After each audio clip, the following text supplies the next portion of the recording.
my birthday deathbed. I am smelling like the roses somebody gave me, 'cause I'm dead and blue.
Hello?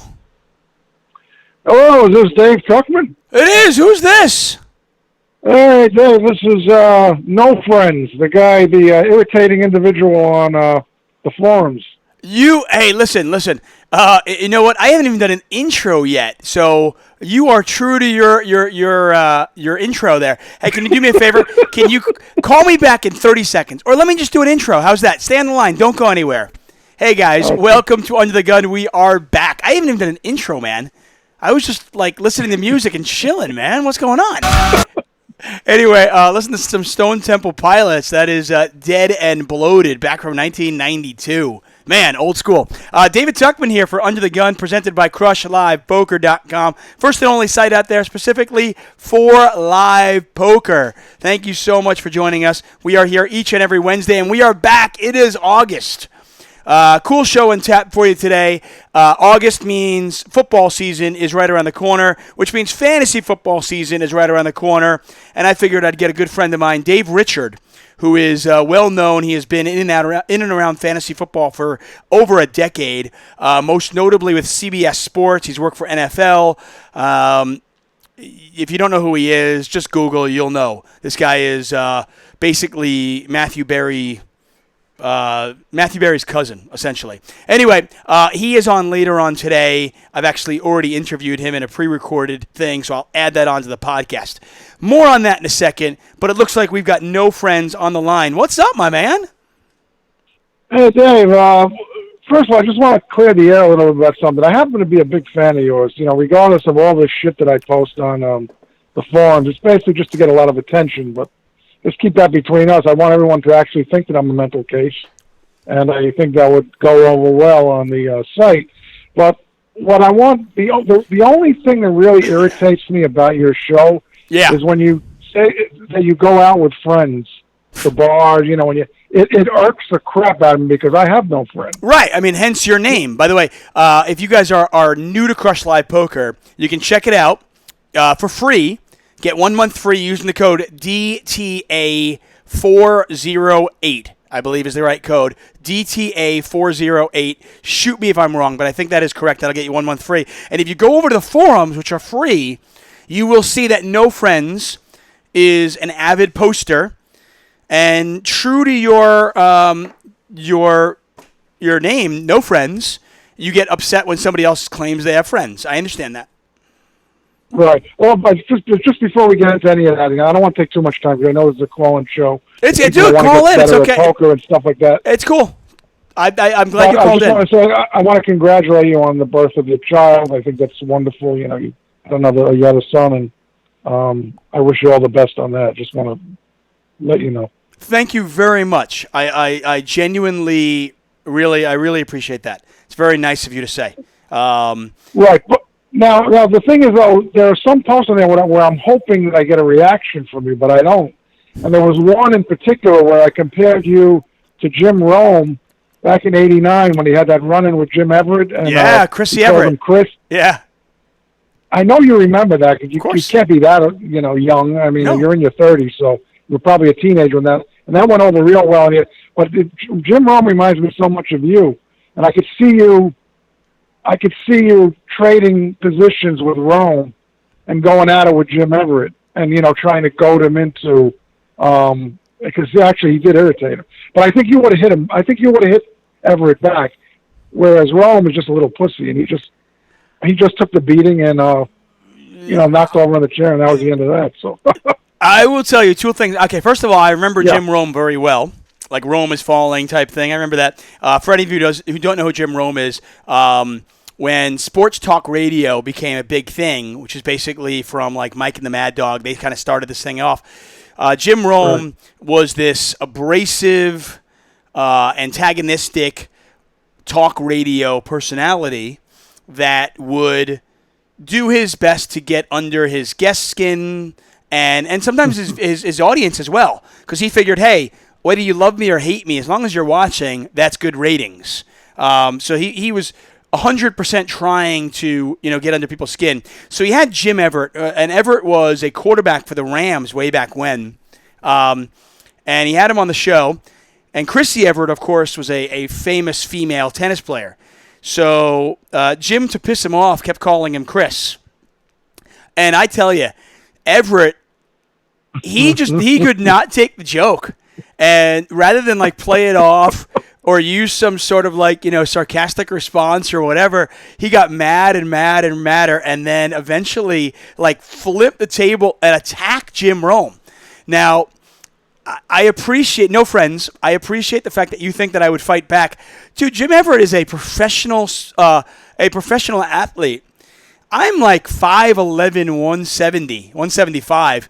Right, but you're a hockey player. Yeah, but dude, I'm smart enough to know not to fight some dude who's 6'4", 225. And I'm not on the ice. 225, but he's as fragile as he's as lemon fragile as in football. Okay, all right. So we're not talking we're not talking gridiron. We're talking, okay. No, I can understand your point. I mean, listen, I'll fight. Yeah, exactly. Listen, I have no problem. Hey, I have fought bigger guys than me on the ice, okay? And I'm all for that. But when it comes to, on the land, my grandfather taught me a few things. And one of the things he taught me was if a guy outweighs you by 50 pounds, you're going to have a tough time. Absolutely. Without question. Hey, let me ask you something. In all seriousness, can I ask you a question? Because I want to know what. First of all, what's up with the No Friends acronym? I mean, what is all that about? Where are you from, and do you legitimately have no friends? No, that's all. It's all an act, right? It's not at all. No, I don't have as many friends as I used to have.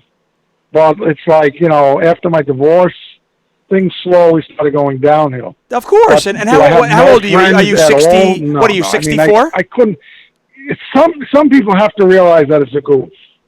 The intelligent people, the ones that I'm fucking with, they don't get it. Right. I'm irritating a couple of people to the point where they actually want me banned. I mean, it's getting on their nerves. So if you and Bar want me to stop, I'll stop. But I mean, I just thought I thought you guys would get a kick out of it. I'll put it this way. One thing, Dave. You're from New York, right? Yeah, of course. So the two of us have something in common. But the big question I have for you is, since you moved to the West Coast, have you incorporated more of the West Coast in your persona as opposed to the New York? Because it seems like you've become more of a nicer guy. Whereas if you were all New York, you would basically really tell a lot of people to go fuck themselves. Yeah, listen, I definitely have it in me to go fuck yourself. I have no problem with that. Right. There's so it's still with you. It's still in you. The Long Island, it's definitely New York right. It's okay. definitely in me. That said, I mean, I've lived in London for a while. I lived in L.A. for a while. You know, I was married. Very worldly. I was married. Shut up. Go fuck yourself. I was married to a very zen-like woman for a while before we got divorced. So, you know, I learned a different way. I also learned in my life that while it's really nice to say go fuck yourself once in a while, from a business standpoint, sometimes you want to say that, but it's not the smartest thing to do. Because burning bridges is also pretty stupid. My dad worked in Manhattan on Lexington and 41st for 40 years. You know, and he used to tell me, he goes, listen, it feels really good to say go fuck yourself. I'm paraphrasing, obviously, because I'm incorporating your language. But my dad has no problem saying, in my family, fuck you means I love you. More on curses in a second, because I was approached this summer about this. But I have no problem. My dad used to say, he goes, listen, while it feels really good to do that, he goes, I have never gotten a client or more business by saying go fuck yourself. Exactly. So, you know, you got to be smart. You got to know who you're going to say go fuck yourself to. Right, and what's it going to accomplish? I mean, it's one of those things where, you know, do I want to say it to somebody who maybe I want to have a business relationship with at some point? And if I'm saying it to somebody who doesn't count, who gives a shit? Why am I saying it to somebody who, you know the old saying, don't punch down? Right. Have you heard that saying, don't punch down? Don't punch. No. That's a new one. Okay, well, I mean, you'll understand it really easy. Don't punch down is, you know, you don't attack people that are in society, you know, type like lower positions than you, or certainly positions where they can't fight back. For example, a dealer. Ridiculing a dealer and attacking a dealer to me pisses me off more than anything, because these dealers can't do anything. It's like attacking I went on a date with a girl when I was younger who was really rude to the waiter. And I knew right then and there, and I was like, okay, I'll never see this girl again. Oh, yeah, you mentioned that on one of your shows. Like, to me, it's like if you have the capability of, like, to me, that's punching down. Not necessarily, I'm not saying that, they're in a lower spot in society than you. I'm not saying that. But in that particular situation, if you're the customer and they're the waiter, or you're the customer and they're a dealer, they can't fight back. So it is weak to attack them. You know, so exactly. If I'm sitting at a table, I would rather come up with something witty and sarcastic than just do the GFY. Personally, I like that. Anyway, I can't speak for Bart. I want to hang out one day. I want to hang out one day with you and Bart. I'm going to come out to LA, and I'm going to just like freaking show up at the 510 table out of nowhere, and I'll probably get my ass handed to me by you guys, and I'll probably lose my shirt. But that would be worth its weight in gold. It would be worth the experience to actually lose money to Dave Tuchman and Bart Hanson at the 510 table at Live at the Bike. Hey, let me ask you this. First of all, what's your real name? My real name is Brian. Brian? Yeah. Okay, cool. Brian, listen. Number one, when you come to LA, let us know. I would love to take you out. I'm being sincere. One thing, if you do know me, and I've done a lot of these podcasts and I'm not full of shit. I'm not going to say I'm not going to say that if I don't want to. I genuinely would love to have you and go out to get a beer with you and get a meal. That would be great, man. Do you think we could get some coverage on Live at the Bike? I mean, listen, but they've had some real freaking novice players at that table, so I'm sure that, you know. Well, I mean, Live at the Bike is easy. You just got to just show up and say you want to play. You get on the show. Show up and have a grand on you, right? Or if ready to lose. They have smaller games than that too. I mean, you play on a smaller game. Where do you live, by the way? Right now I'm in Jersey. I was a native of Brooklyn, New York for years. I lived in Brooklyn since I was born. How old are you? Brooklyn is known for basically the worst scum in the world, but they got the greatest pizza places in the world also. They also have the best. They also have the best steak in the world too. And the best steak, Peter Luger's, right? Of course. I used to go there all the time. What? Listen. What? How old are you? Are you 65? No. 61. I'm 57. 57. Okay, cool. So you're young. You're a young man. Okay, listen. Because my dad was born and raised in Brooklyn. But he so was. You're like in your late 30s. So you used to listen to John. I know you listen to John Sterling, who was on WNC. Oh no, you might have been. Well, I'm not a Yankee. I'm not a Yankee guy. I'm not a Yankee guy, so I can't really stand Sterling. But sure, I know who he is. No, I have a load of prank phone calls that I made to him that practically drove him up a wall, and he actually stopped the show because he was screaming at his producers. Why wasn't this guy scream? We would go on with my friends and we just blast the crap out of him. He had this love affair with Julius Erving and Dennis Potvin and Kevin Lockery, and we would just get him every chance we could get. We went to the Net games out when they played in Piscataway, New Jersey Nets after they left Long Island, and we would just follow him everywhere. And he would call security, any chance that we could get. I could borrow my father's 1971 Catalina to get out to Piscataway, New Jersey, and just bug the crap out of him. And I think if you saw me today, I think you probably remember I was 19 then. I think I looked the same I did in 77 as I look in 2017. But I definitely think that guy put a contract out on me. Without question. John Sterling. A failed contract. By the way, speaking of Dennis Potvin, those were the days. So I grew up a big Islander fan, and I remember, it was you could not cross a line that was sacred between the Ranger fans and Islander fans back in the day. So Dennis Potvin in the 80s, right? They were unbelievable. Oh my God, that hatred! But it was beat your wife, Potvin, beat your wife, Potvin, beat your wife. Man, they were brutal. Right. It was brutal. The guy is such a company. I don't want to make this a John Sterling show, but did you grow up a Ranger fan? I was a Ranger fan converted to Islander fan during the Chico Resch era because they just had such an incredible nucleus. First of all, they didn't even need Billy Smith. Chico could come in and take over anytime he wanted. Wait, so you weren't a real hockey fan though? You're not a real. If you could switch from Rangers to Islanders, you're not a real hockey fan.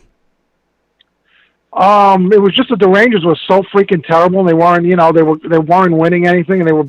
I understand that, but the hatred between Rangers and Islanders. If you were a fan of one, if you were a real fan of one, there's no way you could just jump. You couldn't do it. But Dave, how could you not jump on the Islander bandwagon? Listen, I was a little kid. They were winning Stanley Cups, and I was obviously an Islander fan. I grew up on Long Island, so I was a huge Islander fan. That said, we had Islander fans and we had Ranger fans. We had Met fans. We had Yankee fans. We had Jet fans. We had Giant fans. Okay. Oh, I see the other teams. No, okay. The teams I hated. It is almost impossible to switch from a Yankee fan to a Met fan. Right. That's like going from gay to straight. All right. I don't know. I can't. I don't know. Do you have expertise in that? Oh no. I'm. Wait, is that why you're calling? Brian, is that why you're are you calling to come out? But I question you. I question your sexuality sometimes when I'm listening to the podcast. Is that because you're turned on by me? Well, no, I'm not turned on, but I'm just wondering. You said you were attracted to some male poker player who was really getting you excited. I don't think I ever used that language. I think you are paraphrasing very, very badly. I might have said the only thing I've ever said about any poker player was with Nick Schulman. I said I had a man crush on him, which is distinctly different. The man crush, right? Okay, that's you can get away with that now. Back in the 70s, you would definitely be, people would have a different opinion of you. But okay, it's cool. That's different than saying I'm attracted to somebody. Nonetheless, though, it's 2017. Hey, listen, I have. But Dave, listen, I'm not gay, but I've learned as I've gotten older to compliment. You are a very good-looking man. Thank you very much. I don't think anyone could ever say that, this guy is fat, he's ugly, he got a long nose, he's receding. You got damn good genes. That's all I could say.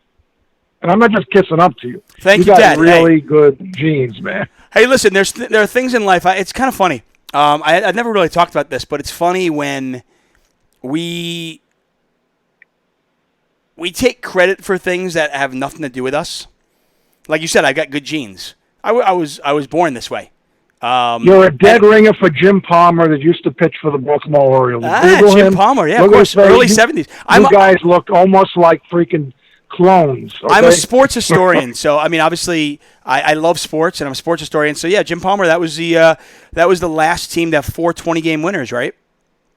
He was, Jim Palmer, Dave McNally, Mike Cuellar, and because I was a big Met fan in '69. I mean, it was like. Wait, so you a Met fan? You're a Met fan or a Yankee fan? No, I'm a Met fan. Wow. Okay. Are you Jets or Giants? Jets. So you and I have a lot in common. If you love the Mets, you love the Jets. You don't. You're not a Met fan and a Giant fan. No, if you are, not at all. You're not even a football fan. In all fairness, anybody that I met from Long Island who was a Giant fan, I look at him, I go, "Come on, stop it. Who are you kidding?" It's either you were a Brooklyn Dodger. I don't go back that far. But I remember with my dad, he used to tell me either you're a Brooklyn Dodger fan or you're a Yankee fan. You can't be both. Right. But then later on, when the Mets started losing, I noticed my dad started watching Yankee games. I said, wait a minute, what's up with this? Aren't you the one that told me you can't, if you're National League, you stay National League. You're devoted to one, I think that's don't different switch. now. Right. Hey, listen, I was gonna cut you off, but you're interesting. So one of the themes, I got a bunch of stuff I want to talk about tonight, but one thing that I want to talk about, I want to get your take on it real quick. I don't know if you've heard about the controversy with Zoe Kareem. Have you? Zoe Kareem, who's that? Okay, so he's a professional poker player, #scumbag, who apparently sold more than 100% of himself in the main event. And I'm going to say allegedly. Wow. Yeah, he sold. And I was going to, and you know what? And I thought the big headline story was this guy that's on trial for manslaughter who's out on bail and finished. That's nothing. 73rd place. That's nothing. He just killed somebody. That's fine. That's fine. He killed somebody. No big deal. Forget about that guy. I mean, we can talk about him, but whatever. He killed somebody. He's a scumbag. He was off on bail, and he came in, and he did okay. That's fine. No, Zoe Kareem, apparently, so Matt Glantz was going nuts on Twitter about scammer and scumbag and da-da-da. Anyway, I'm trying to get... Glantz. When I think of Matt Glantz, I think of Mike Dentale right away. Yeah. So it's synonymous with that. Okay, so go ahead.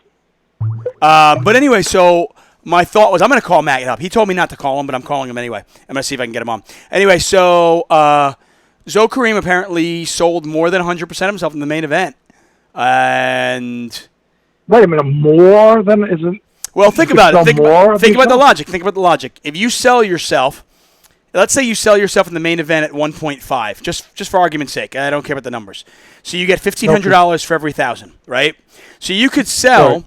If you sold 100% of yourself, you'd get $15,000.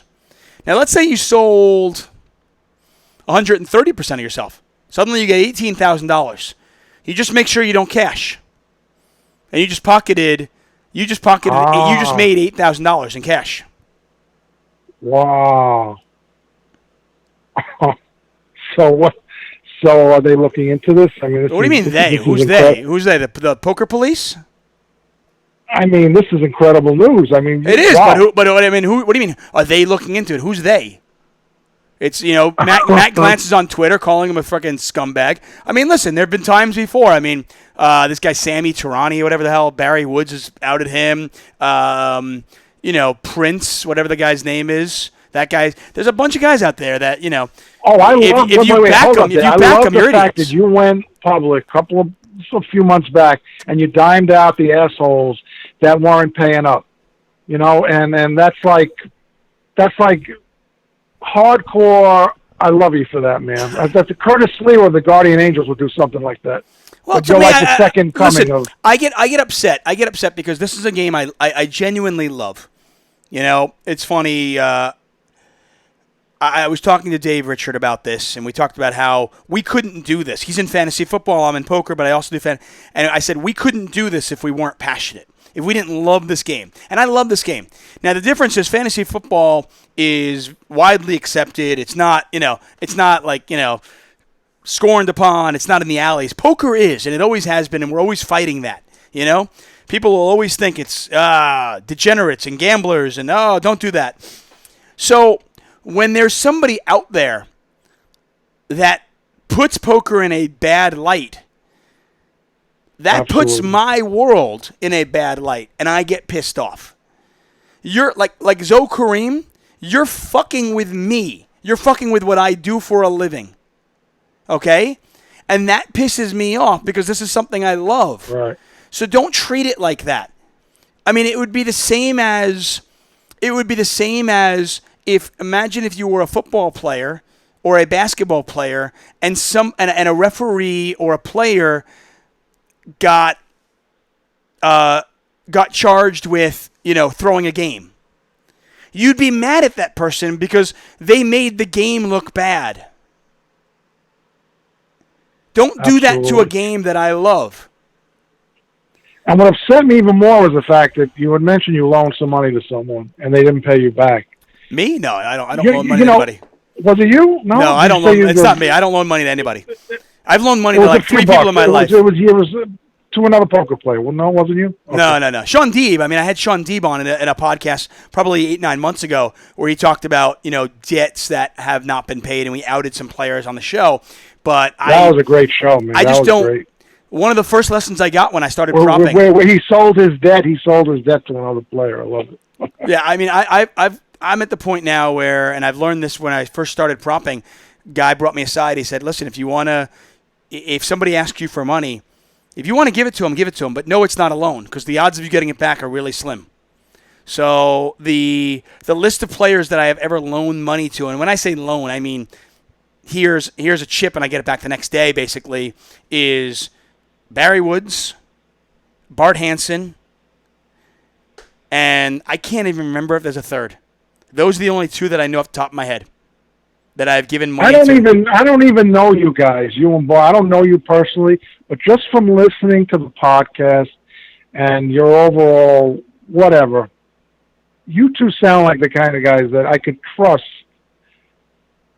Guarantee that I'm going to get my money back. I don't care if it's a nickel, a dime, or a dollar. That dollar's going to come back in my pocket. I mean, I'll put it this way. Generally speaking, guys you can trust don't need the money. The only time I've ever asked, Bart is the only one I've actually, him and Jeremy actually, P. Garlic from way back when, are the only guys in my life that I've ever asked for money. And that was basically because I was in a casino and that I didn't have a safe deposit box in, and I didn't have my money with me. So I basically said, hey, can you front me a couple $1,000s so I can play in the game? I'll get it to you tomorrow, and I got it to him the next day. But that's pretty much it. Like, I mean, I just don't believe in it. Anyway, right. Man, listen. I'm definitely going to hit you up when I come out to LA because I know this is going to be really hard for you to believe that I have never been to Los Angeles, and that's pretty freaking sad. That is ridiculous. Somebody my age. It is, man, and I'm being upfront with you. I'm letting you know. Do you like women? What was that? You like women? Do you like women? Tolerate them. I could tolerate them at times. Are you married? Yeah. What you're saying is I'm going to get laid if I go out there. I don't know if you're going to get laid. I have no idea what you look like, but I can tell you that the eye candy is nice. I mean, it's good to look at least. So it doesn't matter what I look like nowadays. Just have a $100 bill flashing out of your freaking pocket, out of your front pocket, and you're set, right? Okay, I'm not going to go there. I'm not going to go there at all. Anyway, that's cool, man. That's cool because I think we'll have a great time, man. We'll party. We'll talk about chicks. We'll talk about sports. We'll talk about the scumbags in poker. We'll have a freaking great time. Get drunk, high, whatever. I genuinely would love to have a beer with you and a meal. You can let me know when you come to LA. Absolutely. So what part of LA you are? Or you just said you moved to Arizona, though, right? I think. No. You're confusing me with somebody else. I don't know who you. Some guy who lives in Arizona who loans money to people. That's just not me. 57, Dave. The senility starts setting in. The memory goes. That's sad. At 57. At 57, that's sad. No, I live in Pasadena. I live near the Rose Bowl. Oh, you didn't live so you have no intention of ever coming back to New York to live here. I mean, I cannot New York. see No, I mean, if I moved, it would be somewhere else. It wouldn't be New York.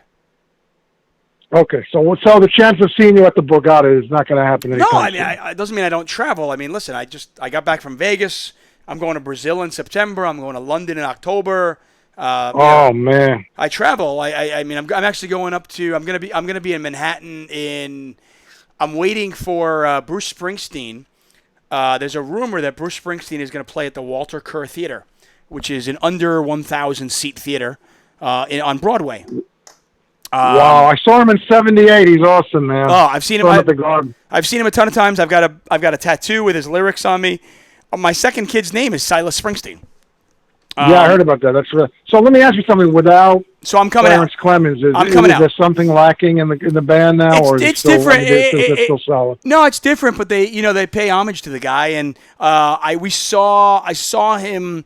I saw Bruce and Clarence's cousin. No, Clarence's nephew played the sax.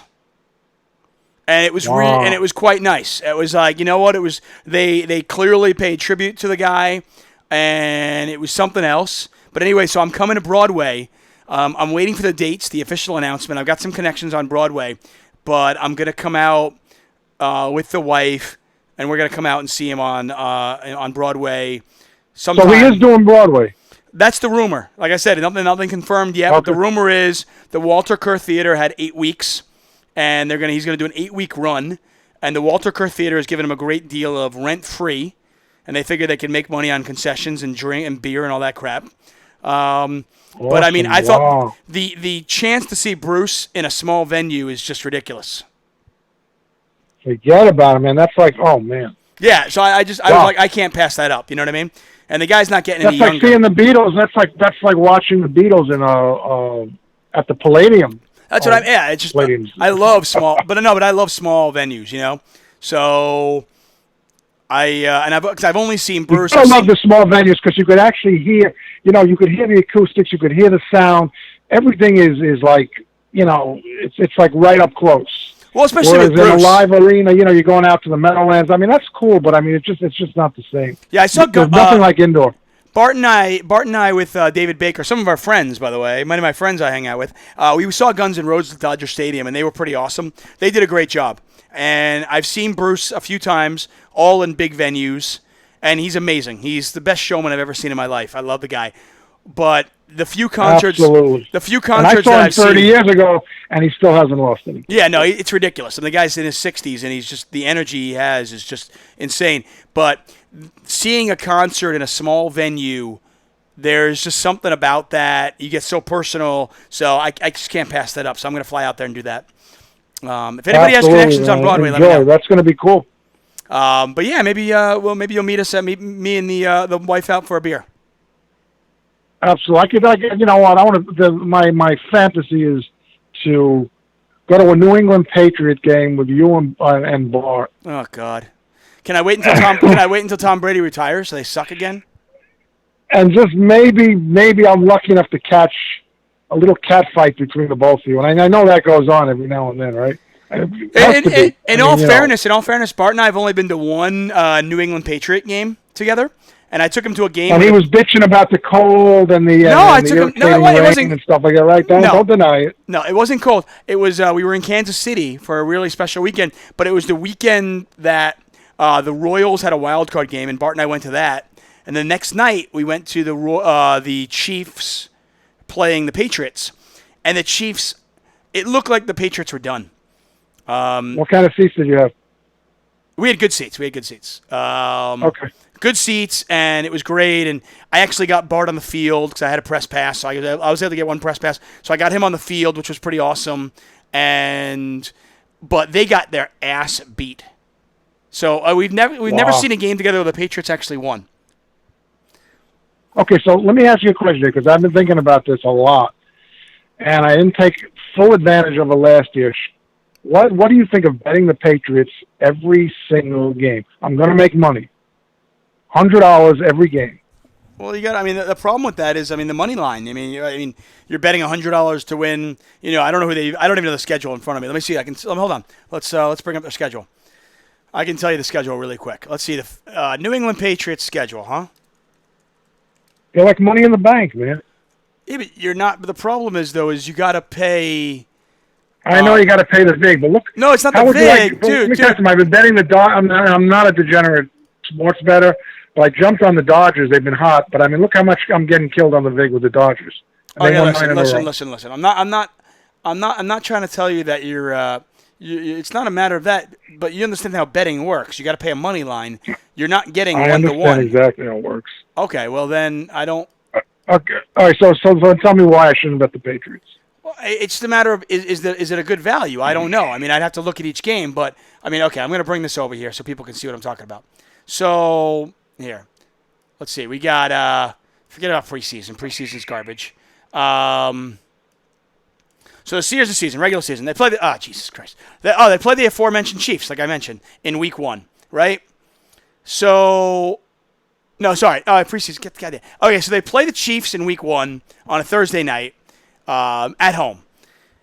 Okay, so let's say they're -200 in that game, which means you got to bet $100 to win 50, right? Then the next week they bet again. They're at the Saints. Okay, they're going to be I mean, remember the Patriots are favored in every game, so you're betting 100 to win 30. 100 to win 20, 100 to win 70. Oh, wait, Dave. I think we're a little lost here. I'm not talking money line. I'm talking about spread. Well, that's I mean that's tougher. I don't know. I've never ever bet Okay, you're a just talking football game on the money line. It's always been, they've been covering. They're like a lock to cover almost every single. How many games did they cover last year? Well, now I'm sounding like Jim Everett with Jim Rowe. No. How many sacks did you remember that? They're ridiculous, but at some point, let me ask you a dumb question, okay? And I'm gonna cut you off in a second because I want to get to some other stuff. But yeah, go ahead. Let me ask you. You took up. I appreciate you took up nearly a quarter of your show devoted to me. It's okay. Like It's cool. It's cool. You're a fun guy. I don't listen. There's the saying of nobody beats Father Time, right? And that's true. And I know Tom Brady is special. Even being a Jet fan, I can come out and say the guy is, if not the greatest, certainly one of the top 2 or 3 greatest quarterbacks of all time. If not the greatest. And at this point, it's hard to say he's not the greatest. That said, it doesn't mean that he can play till he's 45. I know he says he wants to play 6 more years. That's good. Listen, when I was 25 years old, if somebody said, hey, listen, how long are you going to be able to, walk into a bar and get laid forever, I'd be like, the next 50 years. Things come to an end at a certain point. So what Tom Brady wants is irrelevant. What Tom Brady thinks he can do is irrelevant because nobody at 33 understands what they're going to feel like at 36 or 38 or you're 57 now, right? So my thought is Tom Brady. I got maybe 5 or 6 good quality years left of life before I hit senility or Alzheimer's. So, dude, you're not. I'm trying to get the most out of what I can get. So go ahead, continue. Let's be honest, guys. Let's be honest. You're not even having quality life now, okay? Exactly. No, but in all fairness, though, I can't even get out of. There are times I can't even get out of bed. Right. Tom Brady is 40. I'm not disputing his greatness. I'm disputing the fact that he is going to be able to continue to do what he's doing for an indefinite time period. And at some point, I'm not saying it's this year, guys, okay? I got Patriot fans already down on my ass. I'm not saying it's this year. But at some point, this guy is going to fall off. And if any of you Patriot fans out there want to make a bet with me and you want to post money, I'll post money. We'll escrow with somebody, okay? We can put up $1,000 and we'll set a nice little time. Tom Brady says he's going to play 5 years. I take the under, okay? That's the question. How long is Tom Brady going to be effective for? At some point, this guy is going to fall off. I don't know when it's going to be. But do I want to put my money on it? I mean, some people are saying he's going to be 16-0. The guy's 40. Let's see him do it. They put the same bet out there for Nolan Ryan, and he lasted till 46. So somebody made money on him. But after 46, it was like everything completely discombobulated. For everybody, it's different. Every single person, it's different. Brett Favre, he fell off the map at 39. Peyton Manning, came back from his neck surgery, threw 50 touchdowns, and then 2 years later, he couldn't throw the ball further than my wife. Exactly. Same with Muhammad Ali. He thought he was going to go on forever. It only took 1 or 2 fights before the Parkinson's, the slow progression of debilitating diseases just got the best of him. It was slow, but it made its way, and unfortunately, he died. Forget about it. Yeah, I know. Wasn't Muhammad Ali. But that's another story there. So, yeah, so like you said, okay, so it's all about Brady and how long he's going to last. And but he's I'll put it this way. I'll put it this tremendous. way. Vegas is pretty But smart. anyway, you're not a Patriot fan anyway. You're a Jet fan like Dude, I am. I'm a Patriot hater. I've lived with all the misery. I know, exactly. But listen, all I'll say is, listen, is betting on the Patriots, has it been really smart the last 10 years? Brilliant. You could have retired early if you bet on the Patriots the last 10 years. Does that mean it's going to be good for the next 2 years? I don't know. Vegas is pretty smart, you know? Well, you know, I mean, all right. investing in Apple 10 years ago was smart too. Is it going to be good the next 10 years? You summed it up right in a nutshell. I don't know. Hey, dude, listen, Bri, no friends, nothing but love for you, man. I'll talk to you soon. Cool. Later, Dave. Later, buddy.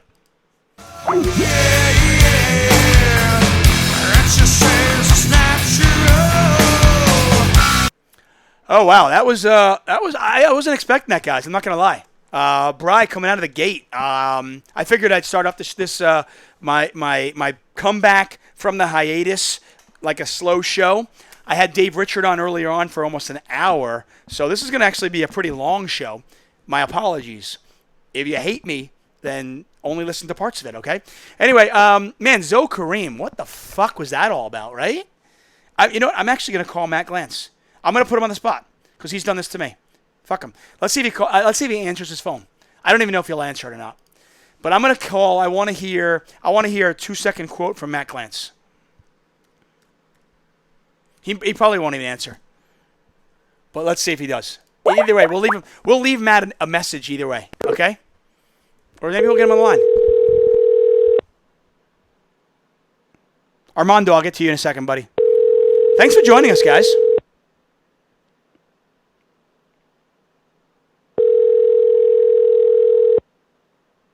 Come on, Glancy, pick up.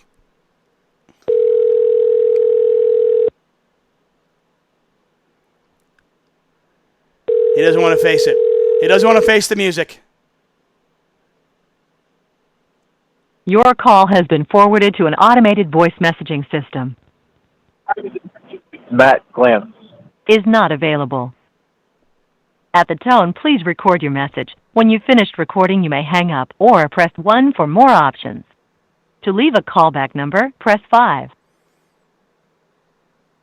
Glantz, man, you're a piece of shit, you bastard. Okay, anyway, this is Tuchman. You're under the gun. You're alive. I'm posting this message to you and my podcast. I want a quote, okay, dude? So call me up. Let's talk. I know you said you're tired and you don't want to talk about it right now and everything, but I want to get the lowdown on this Zoe Kareem thing, okay? Anyway, man, love you, buddy. I'll talk to you soon. Okay, so whatever. We didn't get him on. Hey, shout out, guys. Helio Duarte, Nacho Duarmas, Armando D, Michael CP Poker, Fosby, John Sy, man, come on, grow up, dude. Josh from Canada says you're not having quality of life. Says the guy, hey, dude. Okay, so Josh from Canada is playing with me because I've got the floral bed sheets and the toilet paper in my backyard, in my back. This is my guest house. It's my studio. It's my office. And yes, it is a complete mess right now. I've got to clean it up. But I don't live in this room. This is just my guest house and my studio. But we've got a newborn and the house is a mess, so I just throw in shit in here. We're not getting much sleep these days. So my apologies. But the floral sheets are my wife, and it's our guest bed. What do you want me to tell you? Sorry.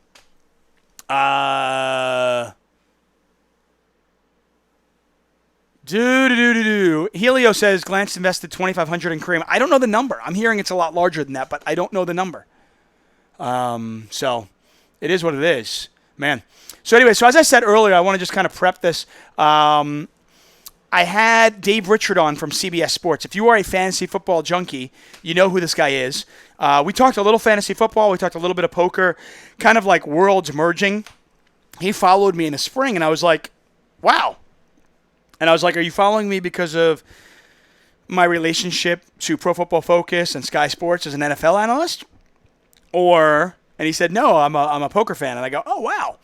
So I was like, hey, I'm a fantasy football fan.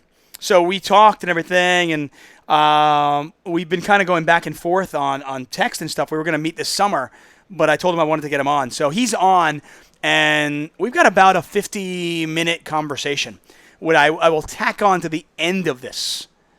So if you're watching it live and you want to hear Dave Richard, just make sure you go to crushlivepoker.com or iTunes, and you can listen to the entire podcast edited together for free. My podcast, Under the Gun, is always free. It's every Wednesday, 9 p.m. Eastern Time. We do it live. If you want to call in, that is the time you do it. But if you want to join us after the fact, you can. The video portion is available on YouTube, and the podcast portions are available on crushlivepoker.com or iTunes for free. Once again, if you want to check out Crush Live Poker, you can get 1 month free using the code DTA408. I believe what it is. Michael C.P. Coker says, Mr. Tuchman, you think the LA Chargers will win the AFC West?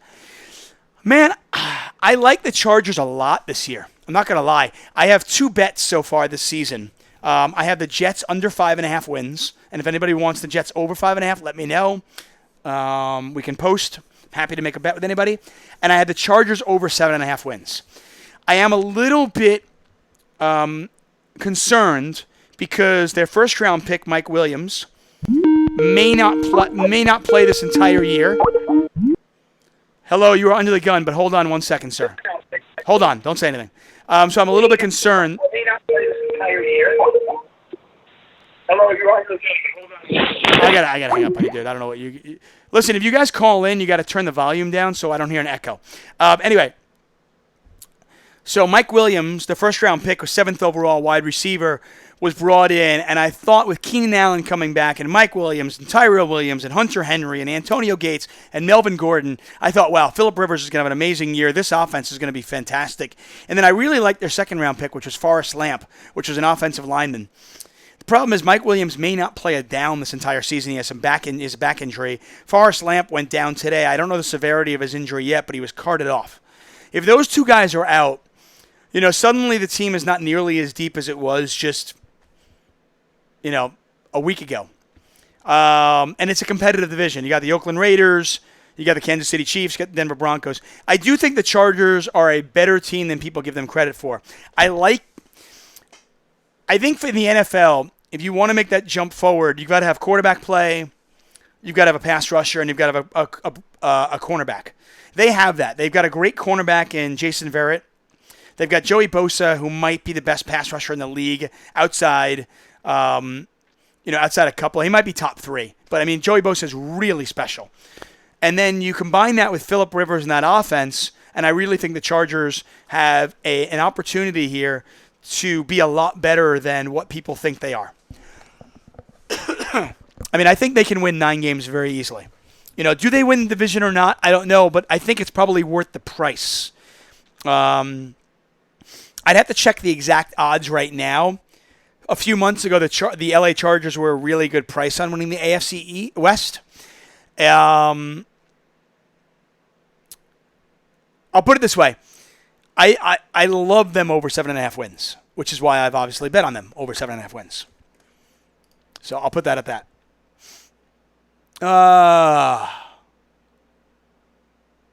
Yeah, guys, listen, if you are watching on Twitch, we have migrated over to YouTube. So if you want to join us in the chat, join us in the YouTube chat. That's the only chat that I'm paying attention to because I'm not smart enough to focus on 2 chats and do this. You guys know, those of you guys who know me, know that I am technologically hampered. And following, the fact that I could even get this out there is amazing. The thought that maybe I could get 2 chats open at the same time is just never going to happen. AJ says, Tuck, with all this talk about fighting, please fight Chris Ferguson. Man, Chris Ferguson. Dude cashed like 17 times this summer. Almost won Player of the Year. What a spit in the face of the poker world, huh? That is tough. I had to. I will say, and listen, I'm not necessarily defending the guy, but I will say that I have talked to some people that have no reason to lie to me, that would know, and that have said that Chris Ferguson is not nearly as complicit or guilty in this as we might think. They happen to think that it's way more Ray Bitar, and that Chris Ferguson is not willing to throw anybody under the bus to save his own ass. I'll say that. Like I said, I don't really have an opinion. The whole Full Tilt thing makes me sick. You know, Howard Lederer and Chris Ferguson obviously didn't handle it well. But like, I can just tell you what I've been told from a source that's very reliable, and I can say that Ferguson, from what this guy told me, he said that Chris Ferguson did his best to make good. We'll leave it at that. I got a really nice note this summer. So a guy comes up to me while I'm at the Rio, and I had an interesting summer, and I'll talk about all of it. 888 rides. If you guys haven't checked those out, go to 888 Ride on YouTube. They're pretty funny. Don't do it now. Wait until after you listen to the podcast or watch. I had a good time with Doug Polk. I worked with him, and I had a really cool summer. So anyway, I'm covering the brake desk one day, and I come downstairs in my bow tie and my vest. What do you guys think of that? I know it's not really me, but whatever. And I come down, and there's a guy there, and he goes, "Tuck, I'm a big fan." And I go, "Really?" Hold on, more on the story in a second. Let's see who this is. Hello, you are under the gun. Who is this? Am I on the air? You are on the air, my man. Who are you? My name is Teddy. Hey, Teddy. Is that really your name? It doesn't sound like it's really your name. Yeah, it's kind of a weird name. Is that really? Because it took you a second to kind of like answer when I said, "What's your name?" Theodore is my name. Okay. I was just calling in because I think you have an interesting show. So I was just wondering, can I get a Kappa's Raymond chat? Can you get a what? When's your door giveaway? I'm sorry. Start again. I didn't hear you actually. I'm not. What did you say? Teddy? Okay, Teddy. I'm going to let you go, buddy, because I don't know what you're talking about here. Okay. Maybe that's a new thing. I don't understand. It said something like, "Can I get a Kappa in the chat?" And then I heard, "What did Doran give away?" I don't know. Anyway, what I was trying to... Oh, so I meet this guy, right? And he goes, "Tuck, I'm a big fan. Can I give you..." And he looks at me and he goes, "Can I give you a compliment and some constructive criticism?" And I said, "Of course you can." And I have always said this way back when I started doing Live at the Bike on 2+2. I am not above constructive criticism. In fact, I would credit much of my growth as a commentator to constructive criticism. If I hear one person say something, I listen. If I hear 6 people say the same thing, then I really try to focus on that. And I try to focus on, is something going on here? You know what I mean? Can I learn from this? And I've learned a lot. So anyway, so the guy comes up to me and he goes, "Listen, I love your show. I love the way you analyze hands. I like the way you, do X, Y, and Z." And he was very nice about it. And I said, "Thank you." And I thought it was really nice. And he goes, "Okay, here's my constructive criticism." And he goes, "You use the word fuck too much." And I haven't heard that before. I can understand it, but I haven't heard that before. And I was like, "Okay." And he just said, "Yeah, I just don't like the word." And I said, "Do you watch the show with your son?" And he goes, "No." Come on, dude, take a hint, man. Anyway, so I asked, and I tried to explain to him that I said, in my growing up in my family, I very much, growing up in my family, fuck you meant I love you. It was part of our vernacular. It was just part of our language. It wasn't a big deal. It never was, at least. And I didn't know how to answer it, really. Because I'm not going to lie. I love the word fuck. I really do. And listen, if you're watching the show, I apologize. Because I don't know how to... I mean, I know how not to use it. I mean, I obviously don't use it when I'm doing commentary for ESPN or if I'm doing Breakdesk. So I can clearly... And I don't say it around my kids all the time. So I cannot use it.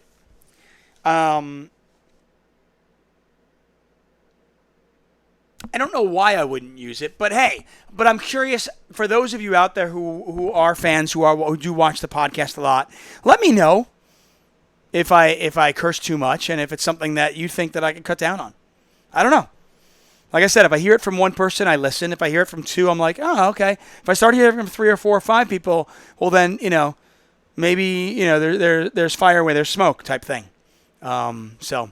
We'll see where it goes. I'm going to go back in Skype here and see if this guy calls again and see if we can get down to the bottom of this. I am 97% sure that it's a troll, but we love dealing with trolls. Trolls are fun. So let's see what we can get out of this guy. I am back at Hustler, by the way.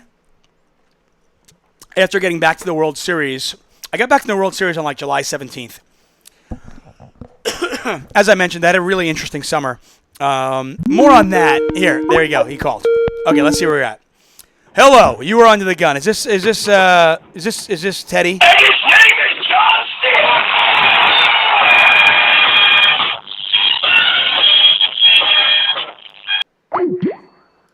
Oh, that was intelligent, huh? I don't even know what that was. Okay, listen, guys, if you're going to call up and troll, it's like, do it in a clever way. Be smart. I was actually disappointed that that guy Paul that called in like 6 months ago. If you guys missed that show, it was pretty funny. He called up and he was like, he tried to play nice with me for a while, and then he was like, hey, are you going back to the World Series? And I was like, oh, I actually don't know yet, And he goes, after all that, he goes, hey, because you fucking suck, and da-da-da-da-da. And I was like, oh, okay. And then he just hung up. And I really wanted to, ask the guy a question, I really wanted to ask him if, why he thought, why he hated me. Anyway, I didn't get that chance. I called back, maybe 2 months later after I got the gig at the World Series again, and I called him back, and I was like, hey, man, I figured I could call him up and be like, bad news, I got hired again. But unfortunately, the number was no longer connected, and he wasn't there anymore, which was really disappointing. So, but listen, guys, if you're gonna troll, be funny, be creative. That's cool. I'm all for that. That's the way to do it. But to troll, to I don't know, to play some inaudible thing. Listen to this guy. This guy's going to be an idiot again. Watch. Here it is. Hi, this is Jonathan Hills. You're live on the video hotline. Do you have a serious question I can help you out today? Call. What is the It's not even intelligent, right? I mean, I'm sure they're sitting in their house laughing about it. Hey, look at that. I got this on. Be funny. Be creative. That's cool. It's all the power to you, man. Or, do it from a call that's not an unknown number. Because that would be cool. If you do it from a live number where I can call you back and we can actually have a conversation and we can kind of have a nice little fun, witty little banter, I'm all for that. But whatever. Anyway, it is what it is. Like I said, this summer was interesting for me. Between me and you, I miss doing commentary. I enjoy it.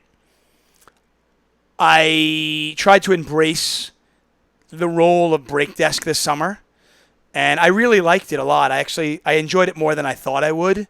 I loved working with Doug Polk and Jeff Gross and those people, and everybody else that I worked with this summer, Matt Berkey, and it was a lot of fun. But it was different than a different role that I played this summer than I normally play. and I miss doing commentary. I think that's my bread and butter, and I it's something I really enjoy. That said, I mean, hey, listen, I as I say a million times, and as I say a million times over and over again, I'm a really lucky guy. The fact that I get to do this for a living is great. The fact that I get to do a break desk is awesome. What'd you guys think of the bow tie and the vest? I did that for the WPT Shooting Stars, and I kind of liked the looks. I was like, you know what, I'm going to roll with this, see where it goes. My next stop, by the way, if you guys are wondering where I'm going to be, I was at Hustler yesterday, played. I will be at Hustler tomorrow again, and the next day. I'm back at Hustler for a while playing poker. In early September, I'm going to Brazil for 888 Live. End of August, I believe August 22nd, Bart and I are doing a live at the bike show. So you can watch us on that. We're doing a live at the bike show then. End of September, I am up in Sacramento on Stones Live. So all is well. Obviously, last we talked, I did not have a second son. I now have a beautiful second boy. His name is Silas Springsteen Tuchman. So the older one is Phineas Spear Tuchman. Younger one, Silas Springsteen Tuchman. He is a healthy boy, although he is giving us a run for our money. Phineas was the easiest baby in the world. He ate food. He was easy. He didn't cry. This guy, he cries, and he's got some allergy issues, so we're dealing with some stuff. So he's giving us a run for our money, and but nothing too much to worry about.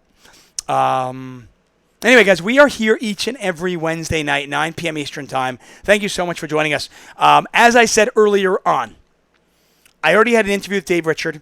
Super cool dude. And he is going to come up pretty much momentarily. I'm going to edit this show together, and you guys will listen to that pre-recorded conversation that I had with Dave Richard. Okay? See where we're at. Let's see if we can get this guy on one more time. I bet you he calls back again, right? Because it was so much fun. It is a call-in show. I think I'm going to probably have to go to the preferences and make sure that only people call me from real numbers. Let's see if this douchebag calls me. Let's see what he does. Hello? To talk to you. I'm here to do a door giveaway and whatever you want me to do. Okay, so what essentially I'm going to have to do now, obviously, is get rid of anybody's ability to call me when they have an unlisted number. That kind of sucks, but what can you do? If you've got dicks out there, you got to deal with them. Guys, thank you so much for joining us here Under the Gun. We are back at it next Wednesday, 9 p.m. Eastern Time. If you want to play poker with me, I am at Hustler. Monday, Tuesdays, Thursdays, and Fridays, essentially during the day, playing poker. You can always come and take my cash. Come join me there. My next commentary gig will be at Live at the Bike August 22nd. Then I'm in Brazil for 888, and then I am in Stones Live for September 30th, their fall festival. But I am back at it next Wednesday. If you want to get a hold of me, email me, davet@crushlivepoker.com. Send me a tweet at TuckOnSports. Or, of course, you can send me a direct message over on our Slack forum. We have a Crush Live Poker community over on Slack. You can send me a direct message there. Or you can send me a direct message on the forums over at crushlivepoker.com. Once again, crushlivepoker.com, the first and only site out there specifically for live poker. If you want to work on your live game, there is no place better than crushlivepoker.com. You get 1 month free using the code DTA408. Now, this concludes any semblance of poker talk for this particular show. If you're into fantasy football and you want to hear a conversation that I had with Dave Richard, continue on. It is going on for the next hour. But I'm going to leave you with some good music. A little bit of Stone Temple Pilots, my man. Bow, bow, bow.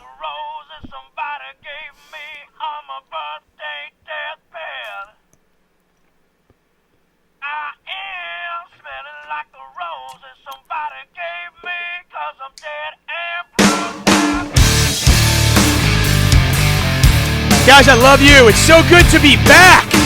Under the Gun, back each and every Wednesday. We are here, 9 p.m. Eastern Time. See you next Wednesday. Love you guys.